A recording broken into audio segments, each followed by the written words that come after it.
Hello everybody and welcome. In this video I'm going to show you how to rename your earbuds SHOKZ OpenRun Pro to Mini on your iPhone.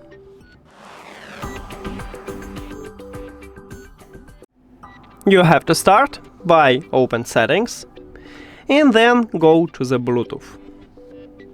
At the device list, click the information icon near to your earbuds. And at the first line we have a name. Tap at this line and write the best one for you. You can also remove some text, but I want to only add this one. The most important is to click Done at the right bottom to save this new name. But if you have iOS 26, not previous version, you will see check mark, not the Done button. So click at this button then. And we just save it, so if I return here, you can see that we changed the name. That's it. Thank you for watching this video. If you found it helpful, please consider subscribing to the channel and leave the like on the video.